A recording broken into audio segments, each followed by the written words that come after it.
नमस्कार, मैं हूं प्रशांत द्विवेदी। मुद्दे की बात में आपका स्वागत है। आज हमारे साथ में देश के जाने माने एक्टर संतोष शुक्ला मौजूद हैं, जिनसे हम कर रहे हैं मुद्दे की बात। संतोष जी, बहुत बहुत स्वागत है आपका मुद्दे की बात में। हर हर महादेव। कैसे हैं? बढ़िया। संतोष जी, आप एक नए अंदाज में दिखाई पड़ रहे हैं और एक अलग आपने अपनी जो है वो मुकाम हासिल किया है। जी जी। लखनऊ के रहने वाले हैं आप। वहाँ से लेके बम्बई तक के बारे में क्या जर्नी थी आपकी, कुछ बताइए, हमारे साथ में कुछ शेयर करिए। अच्छा खुशनसीब हूँ मैं कि आज श्री न्यूज़ ने ये मौका दिया और कुछ ऐसी बातें जो है मैं आपके साथ शेयर करना चाहता हूँ जो अब तक मुझे नहीं लगता मैंने किसी न्यूज़ चैनल या किसी भी मीडिया के साथ शेयर की होंगी। जी। एक लड़का जो कि सलमान खान की फिल्म में चिल्लड़ उछाला करता था, उस वक्त कहीं ना कहीं जो है वो दिमाग में ख्याल था कि एक दिन काम करूँगा इनके साथ। नियत साफ, मंजिल आसान, ये मानना है संतोष शुक्ला का। नियत में खोट है, रुकावटें आएंगी, मुसीबतें आएंगी, नहीं आगे बढ़ पाओगे। इसको दबा दूंगा, उसको बैठाल दूंगा, यप आगे निकल जाऊंगा, नहीं होगा, मुश्किल होगा। नियत साफ, माँ बाप का आशीर्वाद, बड़े बुजुर्गों की इज्जत, गरीबों की मदद, ये सब चीज़ें, ये भाव अगर आपके मन में है, उसके बाद सारी चीज़ें आती हैं। आप कितने बड़े एक्टर हैं, कितने अच्छे कलाकार हैं। लखनऊ से पहुंचा था बम्बई एक 31 दिसंबर की पार्टी मनाने जुहू सेंट्योर होटल में। मुलाकात हुई एकता कपूर से। उन्होंने कहा मैं एक टेलीविज़न शो बना रही हूँ, अगर आपके पास समय हो तो कल एक ऑडिशन देने आ जाइए। पहुँच गए ऑडिशन देने और वो ऑडिशन दिया मैंने। बड़ा गंदा ऑडिशन था और थोड़ा सा एक्टिंग में ऐसा लगा कि जो है वो, बिकॉज नए नए थे, कभी कुछ सीखा नहीं, 19 साल की उम्र थी और दोस्तों के साथ फन करने गए थे। लेकिन वो बाय जो है वो समझ में आ गया उनको लोग समझ में आया। मानो या ना मानो शो था, जी टीवी पे आता था उस वक्त जो है। उसके 5 एपिसोड्स की कहानी थी। इसको डायरेक्ट किया था अमजद खान साहब के भाई इम्तियाज़ खान ने। बड़ी इंटरेस्टिंग कहानी थी। वो शो किया, लखनऊ लौट करके आ गए। लोग ढूंढते रहे कि ये एक्टर कौन है, अच्छा लड़का है, गुड लुकिंग है, कुछ पर्सनालिटी है, अट्रैक्टिव है, इसमें कुछ बात है, इसको ढूंढो। बस हमारा तो हो गया था, 5 एपिसोड कर लिए। अब लखनऊ पहुंचेंगे और मोटरसाइकिल पे थोड़ा जो है वो भौकाल दिखाएंगे, जलवे भी करेंगे और गर्लफ्रेंड्स को जो है इम्प्रेस करेंगे। कहीं ना कहीं ये एक उस एज में 20-21 साल की जो एज होती है उसमें यही चीज़ें आपको लुभाती हैं बहुत ज़्यादा। तो करियर के प्रति बहुत ज़्यादा जो है वो इसको बोल सकते हैं कि मैं बहुत कंसंट्रेट नहीं कर रहा था उस वक्त। फिर थोड़ा सा आगे बढ़े, लगा कि नहीं अभी काम करना चाहिए। तो कहीं ना कहीं खुशकिस्मत मानता गया अपने आप को कि जो है वो एक लोग होते हैं जो बोलते हैं हम भूखे रहे और हमने बहुत लोकल ट्रेन में सफ़र किया, झोपड़े में रहे, खाने के पैसे नहीं थे, घर वालों को फ़ोन नहीं कर सकते थे कि हमारी तो पूरी तरह लग चुकी है, अब लखनऊ वापस नहीं आ सकते। तो ऐसा कभी हुआ नहीं सर। ज़्यादातर ऐसी कहानियाँ सुनाई पड़ती हैं। हाँ, ज़्यादातर ऐसी कहानियाँ सुनाई पड़ती हैं कि ऐसा हुआ। तो मैं खुशनसीब मानता हूँ कि कोई ना कोई मिलता चला गया। एक सीरियल किया तो वहाँ कोई मिल गया, दूसरा किया तो वहाँ रज़ा मुराद साहब मिल गए। बोले यार आप ज़बान बड़ी साफ़ है आपकी और आवाज़ बड़ी अच्छी है, आपका कद काठी बहुत अच्छी है, शक्ल सूरत माशाल्लाह अच्छी है, तो कहाँ से? मैंने लखनऊ से। बोले वो तो फिर तो सब वो शहर की देन है। मैंने हाँ बस है। तो अच्छा वो एक टेलीविज़न शो बना रहे हैं अधिकारी ब्रदर्स, आप आइए कल, मैं मिलवाता हूँ।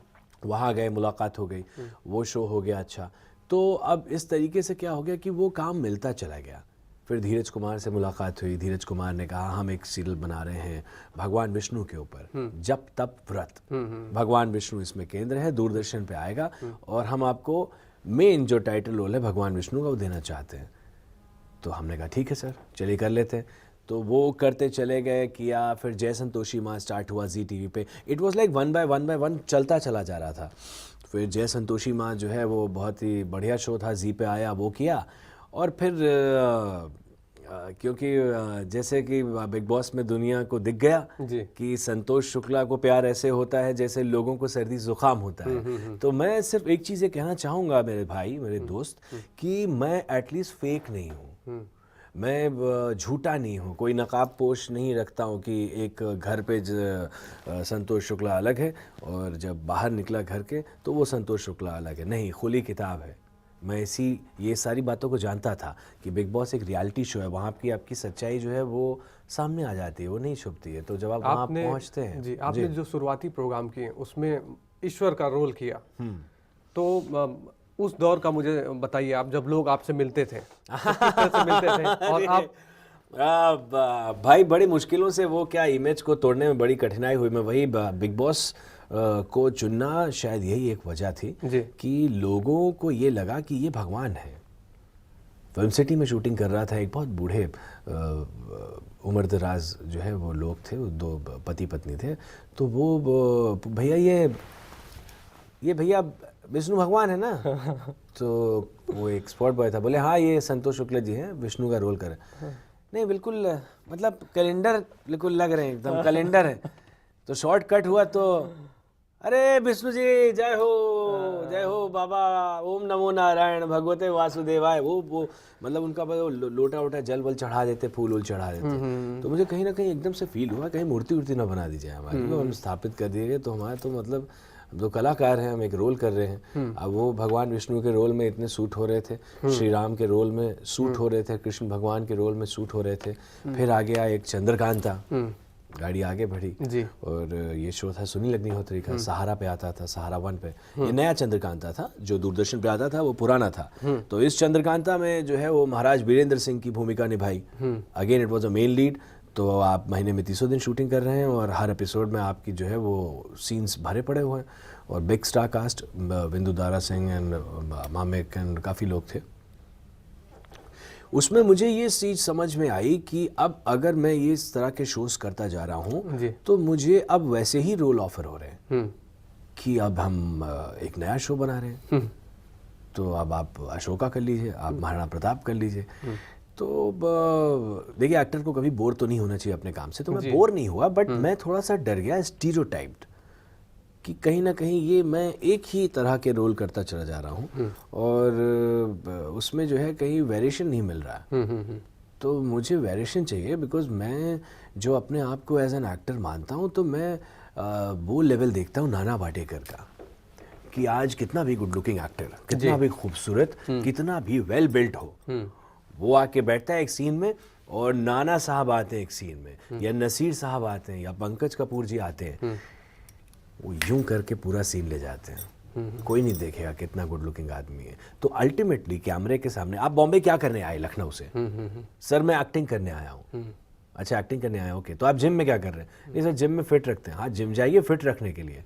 वो 6 पैक एब्स और 8 पैक एब्स, उसमें टाइम मत वेस्ट करो, कुछ नहीं होना है उससे। अल्टीमेटली कैमरा डायरेक्टर जब एक्शन बोलता है तो आपको अपने डायलॉग बोलने हैं, आपको अपनी एक्टिंग, आपकी जो एक्टिंग है वो बोलेगी। सिनेमा घर में जब पर्दे पे दिखाई देगी, ऑडियंस के दिल को छू जाना चाहिए। जी जी। पर्दा उठे, आज संतोष शुक्ला क्या करेगा, आज कौन सा नया रूप दिखाई देगा संतोष शुक्ला का, वो चीज माने रखती है। तो मैं वो देखना चाहता हूं अपने आप को कि संतोष शुक्ला क्या करेगा। चंद्रकांता कर रहा था और शो ऑफ एयर हुआ और कुछ दिनों बाद जो है मुझे बिग बॉस का ऑफर आया। मिल गया। जब बिग बॉस शुरू हो रहा था तब ऑफर आया मुझे कि सर आपको ऐसे ऐसे। तो मैं डर गया, मैंने कहा यार कि मैं तो थोड़ा सा रसिया किस्म का इंसान हूँ, मुझे प्यार हो जाता है। अब क्या है कि ये रियलिटी शो है, ये एक इतना बड़ा शो है कि जब ये टेलीकास्ट होता है और इसमें जो कंटेस्टेंट होते हैं उनकी जो इमेज एक निकल के आती है हिंदुस्तान की आवाम, हिंदुस्तान की जनता के सामने, सालों साल आप कोशिश कर लो, आप उस इमेज को नहीं ब्रेक कर पाओगे। इतना इम्पैक्टफुल शो है ये।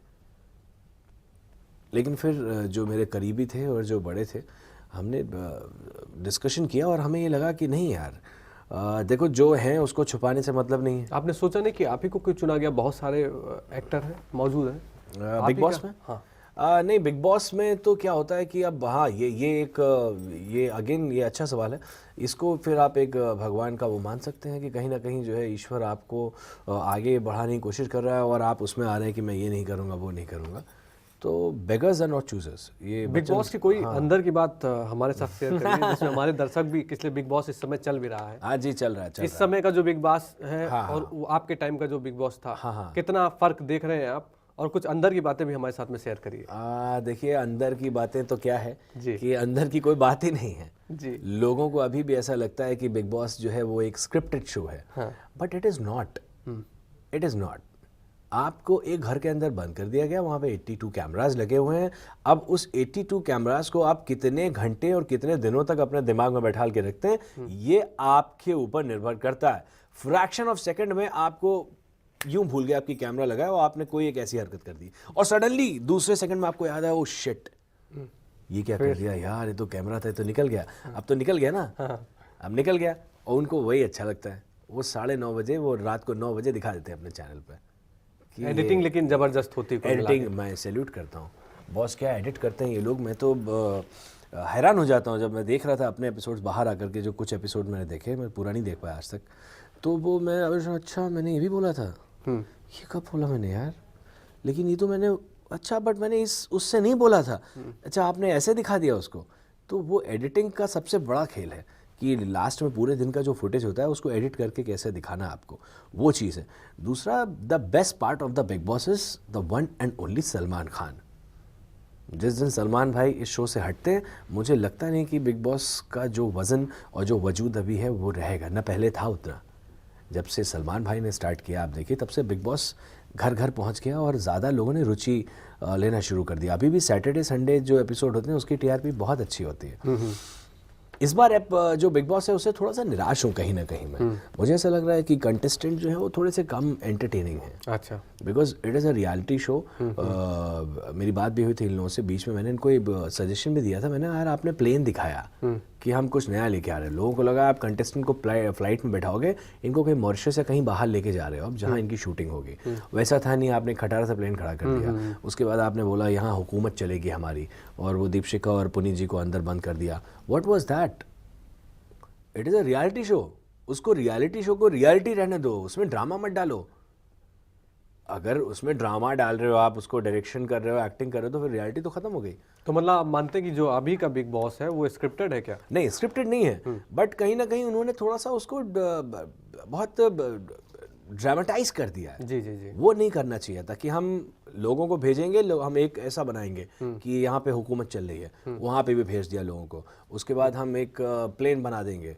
वो सब फ्लॉप होता गया ना। क्यों हटाया? फर्स्ट वीक में प्लेन दिखाया, सेकेंड वीक में हटा दिया, हुकूमत 3 हफ्ते बाद खत्म हो गई, बोले सब अब एक ही घर में रहेंगे, अब नया घर आ गया है। तो वो उसको शुरुआत में ऐसे मत करो। हमेशा जैसे बिग बॉस चलता है, बिग बॉस इज बाहर का फॉर्मेट है, इंटरनेशनल फॉर्मेट है। एक घर के अंदर आपको बंद कर दिया जाता है, वहाँ पे सेलिब्रिटीज़ को लाया जाता है, उनको छोड़ दिया जाता है। उसमें टास्क आते हैं, आपको टास्क के अकॉर्डिंगली आपको बजट मिलता है, उसके अकॉर्डिंगली खाना आता है, और फिर आपको सब चीज़ों में। और आप 4 लोगों को आज बंद कर दिए सर, मैं और आप एक घर में बंद कर दीजिए, देखिए कितने दिन तक प्रेम से रहेंगे। छोटी छोटी बात है, मैं आपको बोलूँगा यार ये यहाँ मत रखा करिए आप, तो बोले नहीं सॉरी यार मैं ध्यान रखूंगा। फिर मैं कल बोलूँगा यार आपको बोला था भाई यहाँ मत रखा करो, आप यहीं रख दे, तो अरे यार दिमाग से उतर जाता है यार मैं, लेकिन मैं कोशिश करूँगा। तीसरे में उठते हैं यार, कितनी बार बोलना पड़ेगा आपको एक चीज़, यार यहाँ पे मत रखो। इरिटेट होने लगे हैं। संतोष जी, आपने जय हो में काम किया जी, तो क्या सलमान खान ने आपको कोई ट्रेनिंग दी? एक छोटे से ब्रेक के लिए रुकते हैं, ब्रेक के बाद आएंगे और करेंगे संतोष शुक्ला से मुद्दे की बात।